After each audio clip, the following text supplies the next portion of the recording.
Congressman Matt Gaetz, who is a member of the House Judiciary and Armed Services Committee. Congressman, good to see you.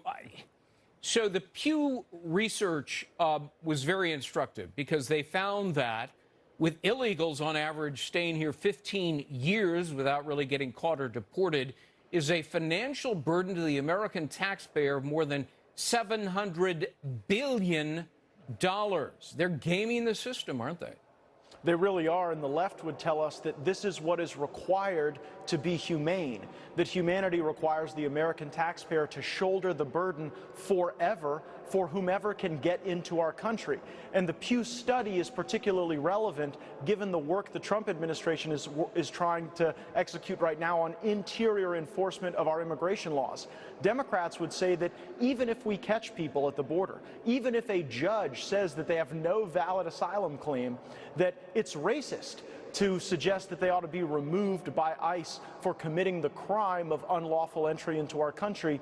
And what the Pew study shows is that there are real consequences for the American economy and for the American people if we continue to allow lawlessness to be the organizing principle of our immigration policies. Speaking of the economy, as I pointed out, because of the president's tariffs, U.S. companies are now shifting their manufacturing production jobs to other countries rather than China. And as a consequence, China's economy is weakening and maybe headed for a free fall. Is it fair to say that the president's strategy on tariffs seems to be working?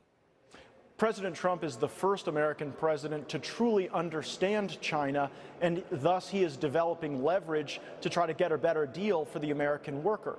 It's not just that China's growth is slowing quarter over quarter, month over month. As you described, Greg, American companies are making other plans. They're onshoring jobs back into our country. They're developing agreements with other emerging economies throughout Asia and throughout the world. And so if China maintains the position of non-negotiation relative to our trade policies, the impact won't just be temporary for them, it could be long-term. And the American companies, like you mentioned, who are making different decisions about their supply chain aren't likely to go crawling back to China, especially when you look at the way China cheats by manipulating their currency and stealing intellectual property and engaging in other malign influence against the United States. I must ask you about Robert Mueller. You sit on the Judiciary Committee. It's now been changed. He was supposed to be talking to the Intel Committee and the Judiciary Committee on Wednesday of this week. It's now been delayed by at least a week, although some are rather skeptical that it will ever happen.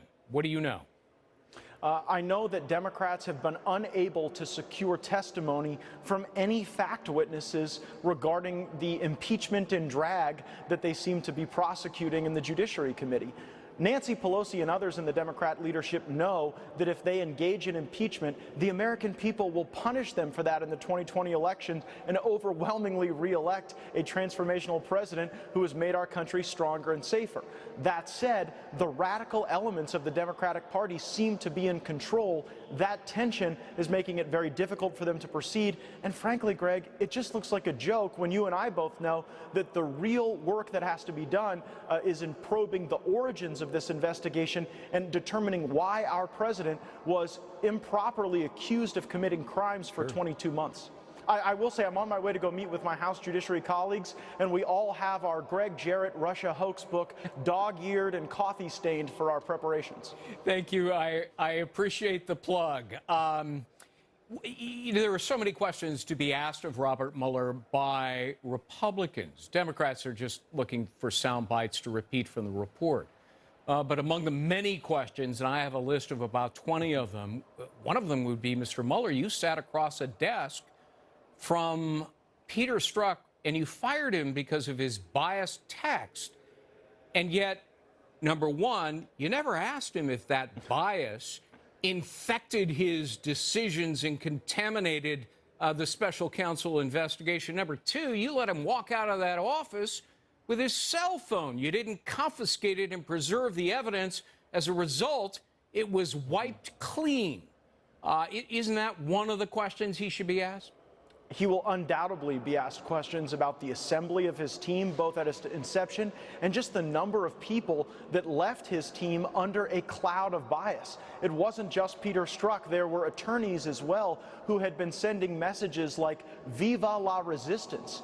They went to work for Robert Mueller. They were involved in the decisions regarding this investigation. And I think the biased assembly of this team is the reason why there was so much focus on the president, his campaign, and almost no focus on the extensive contacts between DNC vendors and Russians who were trying to destabilize our democracy by lying about Donald Trump and his campaign.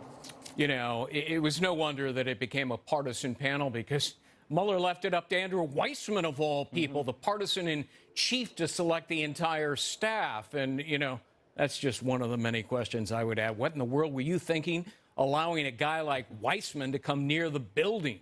Congressman Matt Gaetz, best of luck to you. Thanks very much. Thank you, Greg.